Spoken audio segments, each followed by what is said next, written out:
Good evening, Excellency, ladies and gentlemen. Welcome once again to Cambodia Global Dialogue of Southeast Asia TV. Tonight I have the pleasure and, more than a pleasure, it's more a national pride to have with me,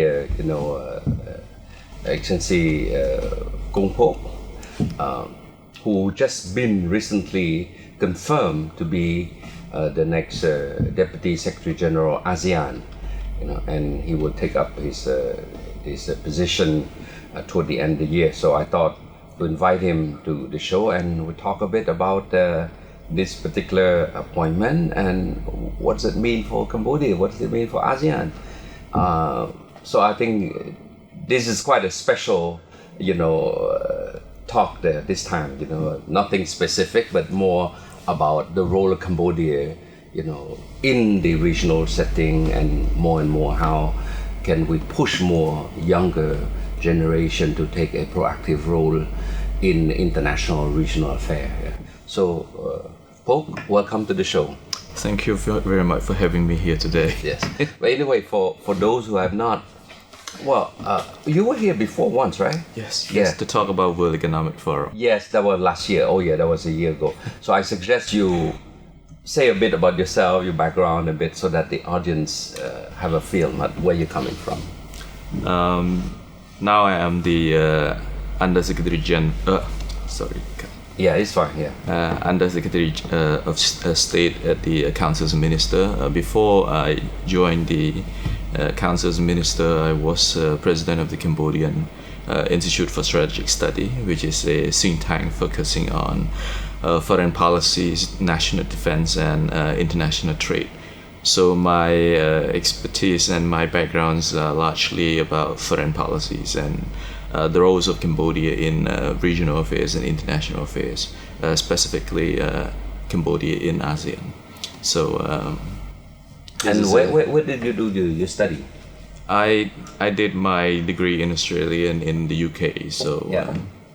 But you are currently undertaking a PhD program now? I suspended for some times. Okay. Because I need to work on some things to get a little bit more urgent at the moment. Right. But you can always restart. I was in my fourth years when I suspended for a period of time. Yeah. All right. Well, the position that you're gonna be taking, it's quite a important position as a Deputy Secretary General ASEAN. You'll be covering what, the social cultural pillar? Social cultural pillar. Okay. Well, so what happened to the institute now? I mean, the Cambodia Institute of Strategic Study. After you left, who took over? My colleagues, and now he's having some urgent things to do. So we are thinking about replacement, and it would be one of our experts who have been contributing a lot to the growth of this think tanks. Yes. So we will continue our works as usual. Yes. And especially focusing on our publications and arranging some events that are good to promote the roles of Cambodia, not just at the national level but also regional level, and if possible, we can collaborate with other think tanks, including the one that you used to be the chairperson. Yes, CDI. Yeah, CDI. But there's also CICP. Yes, CICPs as well. So if we look around, there are only a few think tanks in town. And sometimes I think it would be more efficient and effective if we can collaborate, work together, because resource constraint, if each institution is focusing on just a set of objective of its own institution, that would be not up to the levels that we want in terms of bringing Cambodia to a multi-level and international kind of symposium. I mean, you're right. I mean, look, for example, CDI, it's been 25 years of the making. So it takes a lot of time, takes a lot of, I would say, proof that we can deliver before we can get support. And you know very well that as Cambodia economic development moves up, the level of donor interest come down. So more competition for resource, And if we do not pull together, it's very difficult to compete, because other countries, they're better off in the sense that they have more money, they have more resource. So I agree with you that we should, smaller think tanks should combine their resources. And also in recent years, the role of think tank is growing very rapidly. Yes. Yeah, even in major country like China, Yes. They play more important roles in policy making process. Yes. Giving advices even to the very top levels of leadership. So if we have good think tanks, Yes. the one that can provide pragmatic and long-term strategic recommendation to the governments, I think that would also leverage our position in terms of giving opinions, shaping opinions at the regional levels and global level. I think some countries in ASEAN are doing quite well, as you mentioned, because of the resources that they can mobilize. Yes. So I shouldn't say that they set the agenda, but sometimes they do set the agenda. Track 2 is very important. Yeah. Because you sort of help shape, not set, but you help shape the agenda.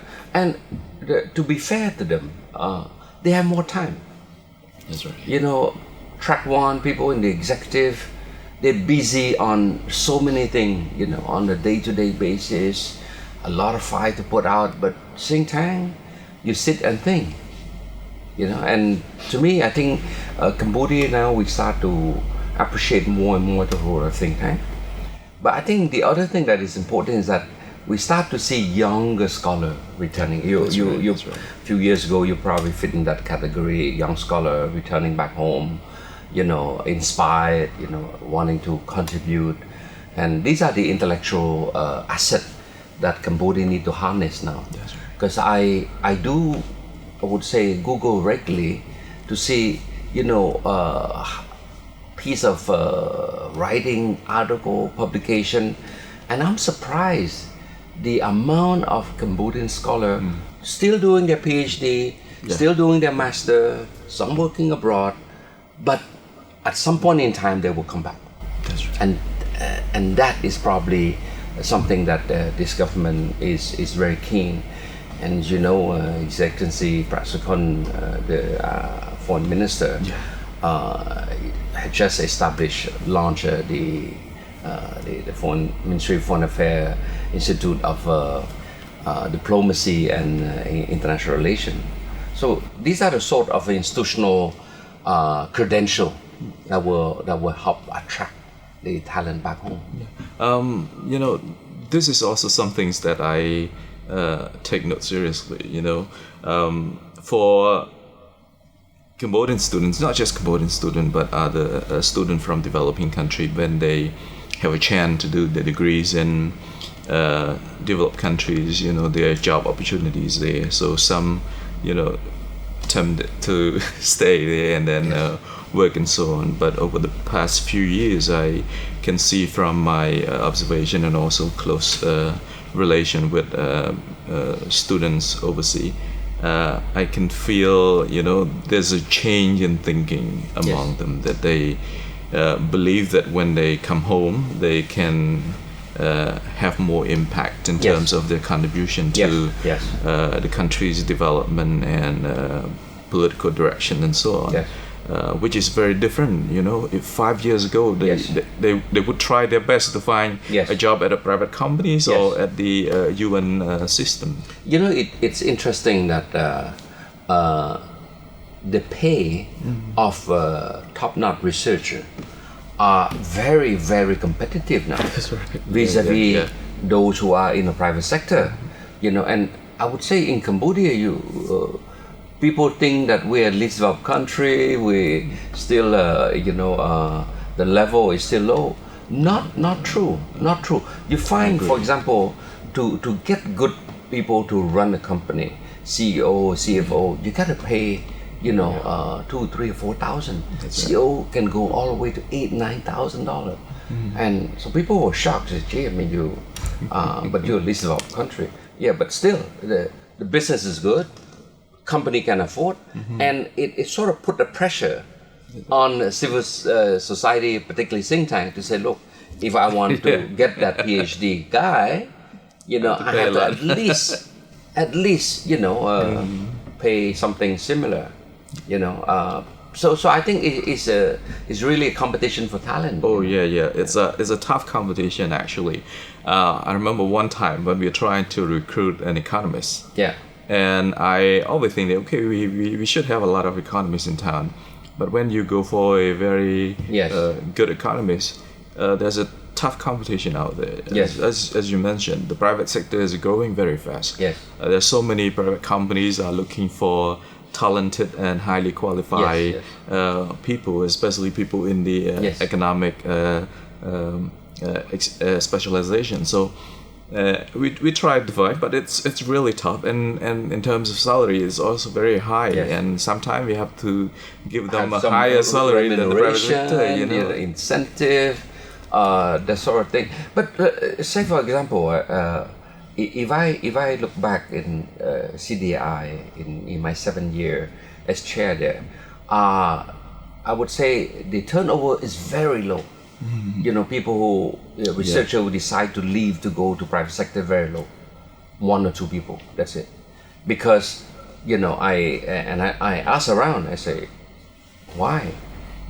Because before they attempted to go private sector, they say now the pay is very competitive anyway.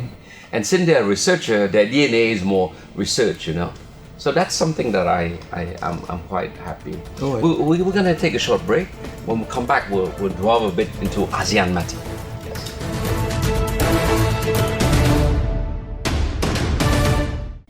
So, Phoak, of course, we talk quite a bit just now about the role of think tank, but I'm pretty sure in your new role, by the way, when you're going to take up October this year. Okay, which is another few months. 4-5 months from now. You have time to get yourself ready, look for an apartment, everything. But you have to be dealing quite a bit with them. In your portfolio, which is social cultural, it's quite wide, no? What does it cover? In terms of sort of like area, you have education, environment, public health, natural disasters, humanitarian works, even gender and children, human rights, drugs, promoting ASEAN identities, promoting awareness about ASEAN. So there's so many things to do over there. This pillar. I think of the 3 pillars, which is the political security, economic and social culture, you probably have the most fun. That's what I've heard of. Because the first pillar is quite tense because of most of the time geopolitical issue.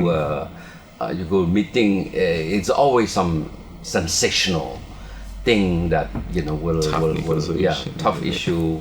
That's why the ASEAN way kicks in. Economic, I think it's very dynamic because we're negotiating on the ASEP Regional Comprehensive Economic Partnership. Not an easy matter also, So people are fighting over tariff reduction. Why you're not opening that sector? Number by number. Yes, exactly. Tariff duty, sectorial threshold, that sort of thing. But in your pillar, you're talking about promoting. That's right. So it is a good word. It's promoting ASEAN unity, that sort of thing. I think ASEAN has been doing a great job in terms of its political pillars and economic pillars. As you mentioned, there's so many initiatives in the regions and also between the region and outside countries, including the United States, China, European Unions, and many other countries. And people in ASEAN regions also greatly benefits from many years economic growth and political stabilities and peace. And I think ASEAN is a big organization and there's so many policies, and some of the policies are also visionaries and ambitious.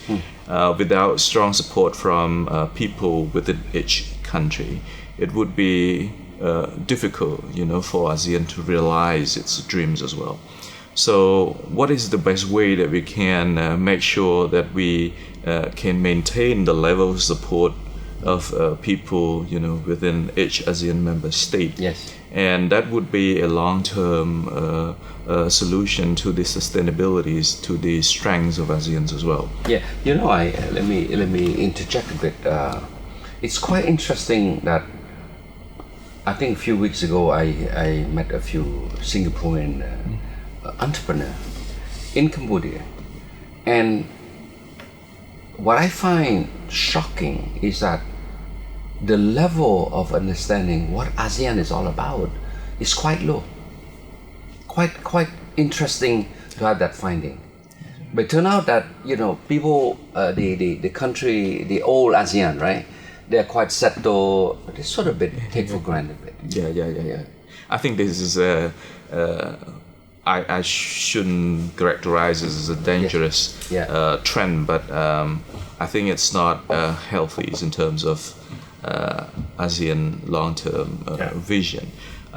Without, as you've seen in Europe, in the United States, there's a growing populism, nationalism, and so on. Brexit is a good case. That's right. And most of the UK citizens there, they don't like immigration. They don't like sharing sovereignty with the European Commission. They often say that why we should let the people in Brussels to decide for us, what we should do. Exactly. So this is the dangerous trends in terms of regionalization and internationalization, and now it's not really a major issue in ASEAN. Yeah.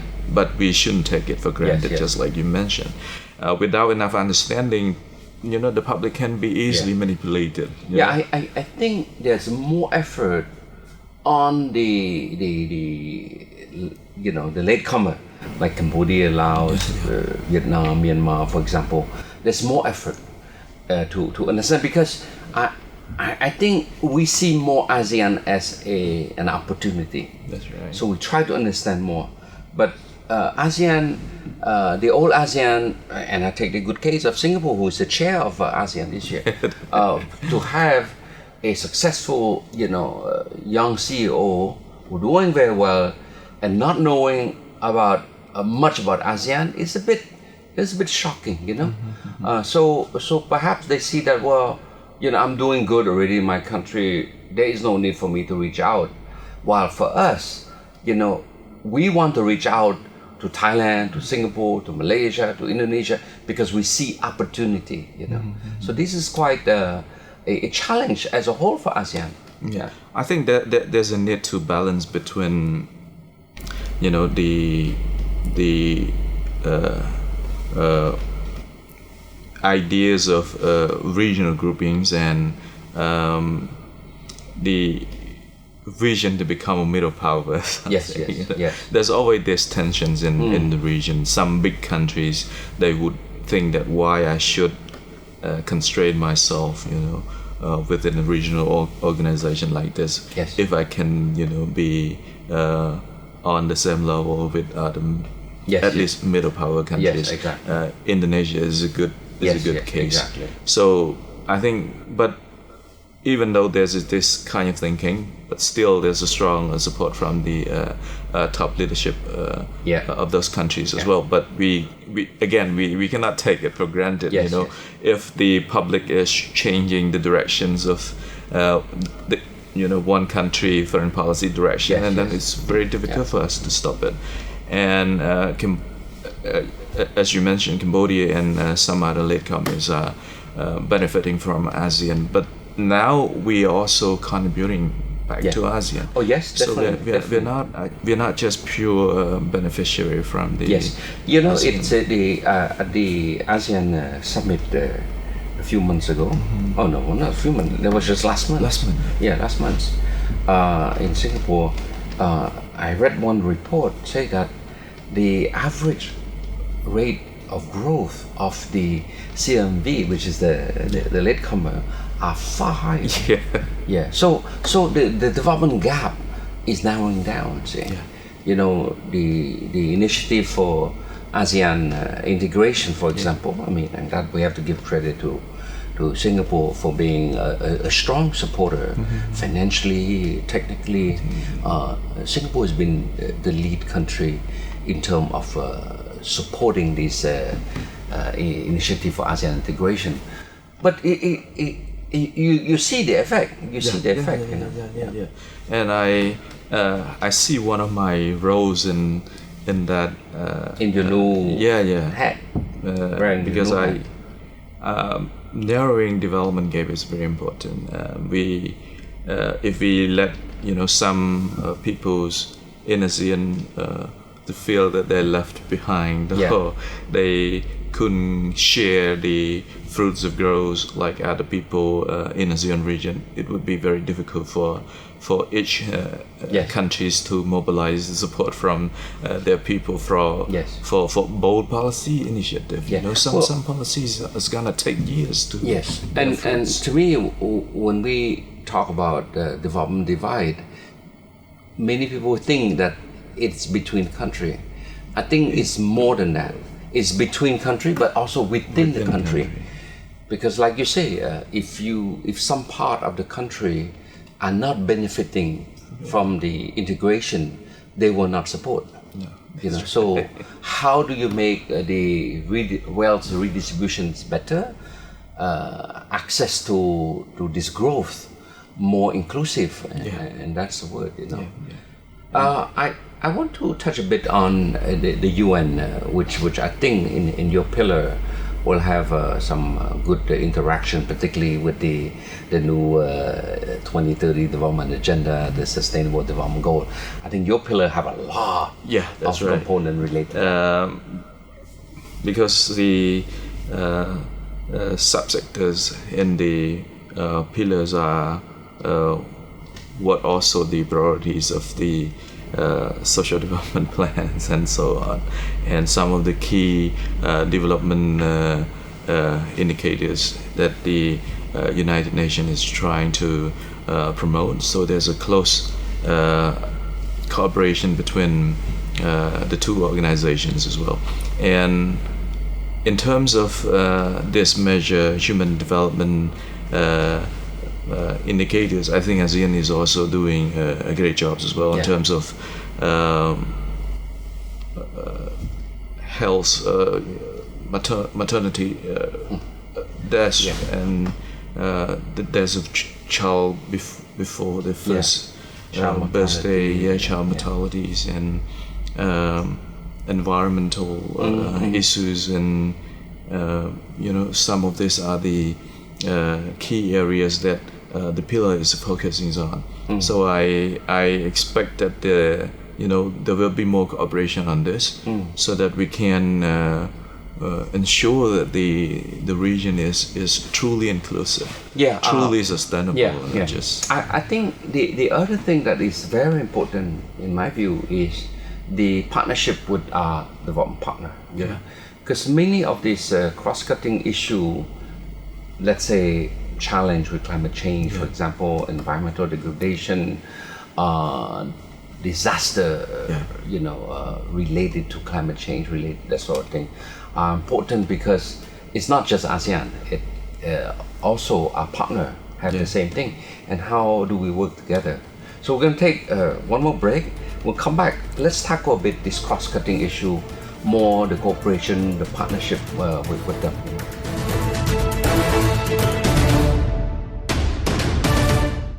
Well, Phoak, I mean, at the last count, I think there's about 80 some, mission accredited to ASEAN, right? So it's a lot of country who are interested to work with the ASEAN. Now, the Indonesian government is building a twin tower, which should be complete by next year. So you're gonna have a nice place to work there. So the amount of development partner there reflect the interest. That's right. And to me, I think many of these interests are common. Common denominator, share concern, share solution, sharing the experience. If I say about the effect of climate change, for example, the AHA Center, these are the sort of things that will be very important. What do you think of this, the partnership with our major development partner or even sectoral partner? ASEAN has been playing a very positive roles in providing the platform, for countries in the regions and countries outside the regions, including development partners, to talk about tough issues. Yes. And we've been effective in terms of, coordinating among these countries and development partners to ensure that we can come up with some effective and pragmatic solution to those problems. And as you mentioned, there's a common interest, the common concerns in this endeavor, and for example, climate change, but also food security, and many others, stability in the region, and so on. So the problem is no longer contained within one country's border. So it requires cooperation, coordination, and lots of them, to be frank about this. So, but before we can get to that point, I think we also need to understand the issues, and then we have to have confidence in one another enough before we can come up with some tough and bitter solution to this problem, because it's not going to be easy to solve this problem, and it's not going to be solved in a short period of time. It requires a lot of willingness, a lot of political support, a lot of understanding and confidence. So I think through this close engagement, through this close cooperation between ASEAN and other development partners, it would help mobilize enough resources to tackle these problems. It would help build the trust and confidence among participating stakeholders, and also giving them the kind of platform that it can address both national interests and concerns and regional interests and concerns. So we understand there's always competition and struggle between national interests and regional interests and global interests. For example, when we talk about climate change, some countries would say that come on, you the guys who caused these problems in the first place. It's not my problem. Yes, exactly. And now you ask me to stop doing it, and then it's going to impact on my economic growth. Who's going to be responsible for that? The whole notion, principle of common but differentiated responsibility. That's right. And but although I think this country are not wrong about this, right? They do have some rationalities. But in the long term, we have to have some things that is more sustainable. It's not, that it does not produce an expensive trade-off between national interests and regional interests. And through this dialogue, I think that there could be a much better solution. Countries that have more resources can contribute more. Through various financial support and projects in the region. I think many of these cross-cutting issues are, I would say, cross-boundary.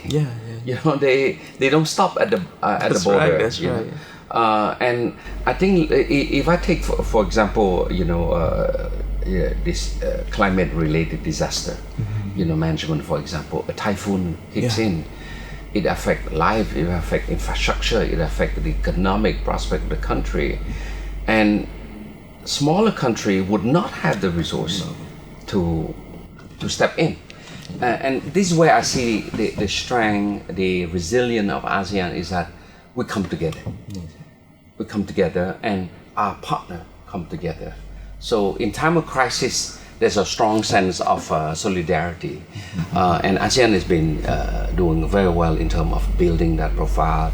Remember a few years ago, the typhoon in Myanmar, a few typhoon in the Philippines. Thank God Cambodia don't have natural disaster. We don't have earthquake, that sort of thing. But even our regular flooding of the Mekong, and the Mekong flood regularly, right?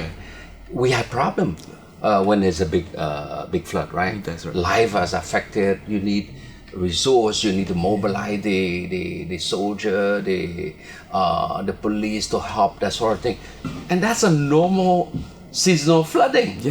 But imagine the Philippines when you have 30,000-40,000 people devastate, no home, that sort of thing, cholera spreading in.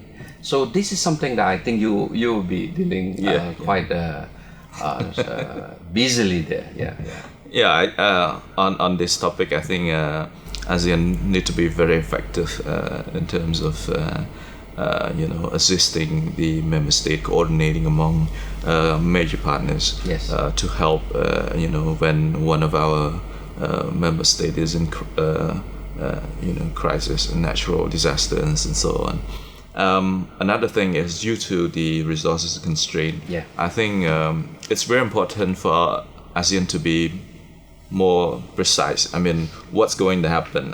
Focus. And we need to base on scientific finding and methodology to do some forecasting. And ASEAN has been setting up a few units to work on this already. If there's a typhoon, what is the impact of that typhoon, the scope and scales and so on, and how we can mobilize resources, because we, as you also mentioned, we don't have that many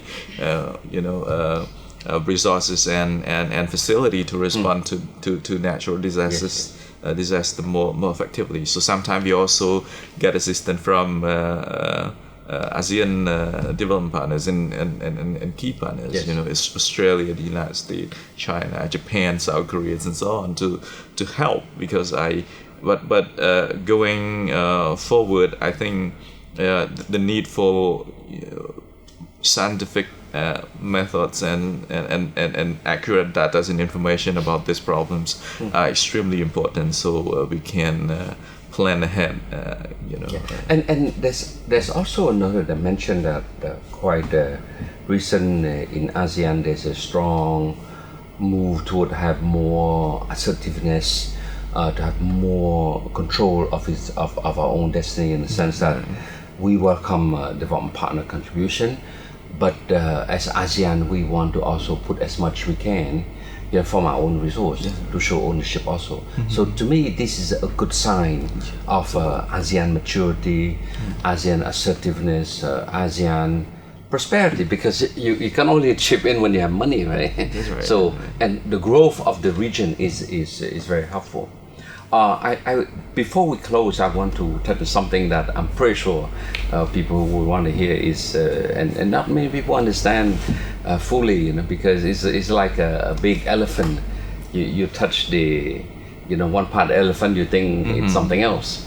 It's about the ASEAN way. It's a lot of, myth about the ASEAN way. What do you see the ASEAN way? I think ASEAN way has been doing a great job, in ensuring that all countries are on the same page when they come to the final decision, and all countries are happy about that decision, and then they will do everything to ensure that that decision will get to the goal that they set out. And this reflects differences among ASEAN countries. Lots of people are criticizing about consensus, about consultation, that it slows, it's not effective, and so on. But ASEAN has been growing over the past 6 decades. We made 50 years. Yeah, that's right. Yeah. And there's a lot of progress in the region, and it's also because of this ASEAN ways as well. And lots of people are talking about ASEAN as the Balkan of Asia. We are so different in terms of levels of economic development, ethnic religion, groups, language, religions, race, many things. And I wouldn't be very surprising that some people would say that we are not doing a good job, in the past. But now they can see for themselves what's going on in the region. Countries, given the differences in terms of level of economic development and many other differences, I think it would be more pragmatic, to have this kind of consensus views on what we should do. What is good for all, not just one or two ASEAN countries, and through consultation, country can open their heart. Yeah, sure. This policy is not good for my people. I don't like it, and Yes. why we shouldn't do that, and so on. Yes. So I think this is the way forward. I think there's no place that require that we have to agree on any Everything, particular issue that's right. at a particular point in time. Right. So to me, the fact that we made it, for 50 years of relationship building, of trust building, confidence building, required, a certain give and take, and unlike Europe, where they're quite continental. Well, look, even the UK do not consider themselves as continental, right? That's why you have the Brexit, for example, right? Europe is one continent, predominantly Christian, in religion, race-wise. Level economic development it's quite, close now. I mean, I was surprised when I was a few months ago in Budapest in Hungary, and I listened to the Prime Minister of Hungary speak about his economic growth. It's amazing, that part of the Eastern Bloc, economically they're doing so well, right? So I was told that the Visegrad group, which is Poland, Slovakia, Czech, and Hungary, combined that 4 countries, Germany do more business with them than in France. I mean, who would have thought, right? But in our region, it's the level of economic development, as you say, diverse, race. Cambodia is predominantly Buddhist. Indonesia is predominantly Muslim. So Philippines predominantly is a Catholic. So we manage to understand each other, to respect each other, and to me that's probably the ASEAN way. I respect your belief. Our level of economic development is not as strong, but you're helping me, because when I'm doing good, I become a market, for your business, for your product, for your good. It's a lot of give and take, right? So I would close by saying ASEAN way have its own merit. That's right. And I think Totally agree for you taking on the position for next 3 years, I think I wish you a lot of luck. Thank you. Any last words? I do my best with all the the experience and the knowledge that I have to represent Cambodia in these regional organizations, and to ensure that people in the ASEAN region receive the kinds of benefits that they are expecting from the growth of these regions, and I would try to contribute to a more inclusive, sustainable, and dynamic ASEAN regions, and for the benefits of all peoples in the region, not just yes, indeed. Some part of the region. You'll be serving ASEAN. Cambodia happen to be a member of ASEAN, but the welfare, the well-being of ASEAN as a whole is it's something that we should aspire to. So on that note, Phoak, all the best and good luck. Okay. Thank you very much. Yes, and I'll see you in Jakarta someday. Well, we're coming to the end of the program. I'm not gonna summarize. I think it was more a discussion among two friends about how we see ASEAN, how we see the role of Cambodia being part of this regional organization. Now we have our own national taking up policy making decision, management level decision. This is important for us, and I really encourage our younger professional to start considering ASEAN also as a place to work with ASEAN, apply to work in ASEAN, work with development partner on ASEAN matter. Anything to do with ASEAN can only reinforce Cambodia as a country, as a full-fledged member of this regional grouping, because by 2013 it'll be the turn of Cambodia to take on the position of Secretary General ASEAN. So we need to build the profile of Cambodia, because I want to see Cambodia being an active, a proactive for that matter, player and a positive contributor to this regional grouping, even though we are the last comer in the grouping. All right, once again, thank you, Phoak. Thank you. All the best. Thanks.